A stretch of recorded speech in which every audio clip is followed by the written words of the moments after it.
Kasih karunia dan damai sejahtera dari Tuhan Allah Bapa kita dan dari anaknya Tuhan Yesus Kristus menyertai kamu sampai selamanya. Amin.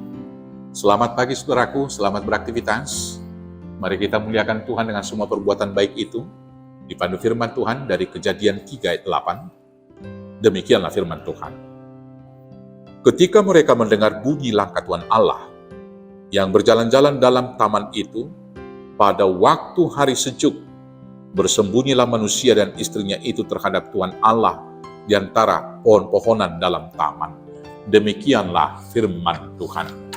Bapak Ibu Saudaraku yang terkasih dalam Yesus Kristus, ada sebuah slogan yang sudah sangat akrab dengan kita, yang berkata demikian, berani karena benar, takut karena salah.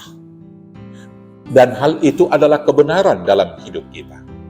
Bila kita hidup dalam kebenaran, dan kita benar, tentu tidak akan ada yang kita takuti. Karena tidak akan ada hukum yang mengancam kehidupan kita. Sebaliknya, bila kita melakukan kesalahan, kita akan dihantui rasa bersalah. Kita kemudian dihantui oleh ketakutan. Misalnya ketika kita berbohong, tentu kita akan gelisah dan takut. Kapan ketahuan? Nanti saya akan malu. Dan biasanya, untuk menutupi kebohongan yang pertama, kita akan melakukan kebohongan yang kedua. Menutupi kebohongan yang kedua, kita melakukan kebohongan yang ketiga. Demikianlah seterusnya, maka hidup kita dalam kebohongan. Tetapi kebohongan yang pertama dan ditambah kebohongan yang kedua dan ketiga, tidak akan pernah menutupi rasa takut kita. Dan kemudian kita bercenderung bersembunyi di dalam kebohongan itu. Tetapi di taman manapun kita bersembunyi, di tempat manapun kita bersembunyi, tidak ada yang tidak akan ketahuan. Karena pada akhirnya, kebenaran itu akan menang dan kebohongan itu akan ketahuan. Kemudian misalnya ketika kita mencuri, kita selalu ketakutan. Jangan-jangan nanti ketahuan.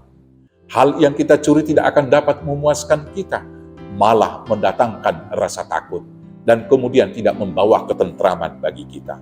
Demikian juga ketika kita melakukan perzinahan. Perzinahan mungkin hanya memuaskan hasrat dan nafsu belaka sesaat, tetapi kemudian rasa bersalah itu selalu bercokol dalam hati kita, dan Tuhan terus-menerus menegur kita, dan hidup kita akan gelisah. Nikmat sesaat membawa sengsara berabad-abad. Demikian juga ketika kita membunuh, darah orang yang kita bunuh itu senantiasa mengaum-aum. Itu juga yang dialami oleh Kain. Ketika dia membunuh adiknya Habil, maka sepanjang hidupnya dia berlari-lari dan dikejar-kejar oleh rasa bersalah dan rasa takut. Demikian juga misalnya menyembah ilah yang lain. Menyembah berhala, menyembah ilah-ilah yang lain tidak akan dapat pernah mendatangkan ketenangan bagi kita. Karena kita tahu dalam lubuk hati yang terdalam itu salah. Salah kepada Tuhan satu-satunya yang kita sembah. Dan kemudian juga ketakutan akan tuntutan daripada berhala dan ilah-ilah yang kita sembah tersebut. Kemudian selanjutnya, apabila kita bersembunyi, menyembunyikan kesalahan itu, sekali lagi kita tidak akan dapat merasa aman. Hal itulah yang dialami oleh Adam dan Hawa. Ketika mereka melanggar perintah Tuhan, jatuh ke dalam dosa, dan Tuhan memanggil mereka, mereka bersembunyi. Dan Tuhan mengatakan, kenapa engkau bersembunyi? Aku telah melanggar firman-Mu, telah melanggar perintah-Mu. Saudaraku yang terkasih, supaya kita hidup tentram, hidup di dalam damai sejahtera, bebas dari ketakutan, jangan sekali-kali melakukan dosa. Biarlah kita hidup benar di dalam Tuhan, supaya hidup kita berani menjalani kehidupan, bersukacita, dan diam di dalam damai sejahtera-Nya. Selamat hidup jujur, selamat hidup benar di mata Tuhan. Tuhan Yesus memberkati. Amin. Kita bersatu dalam doa.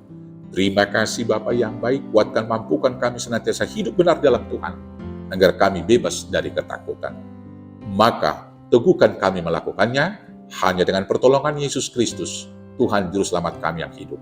Amin. Selamat hidup benar di mata Tuhan. Tuhan Yesus memberkati. Horas, horas, horas.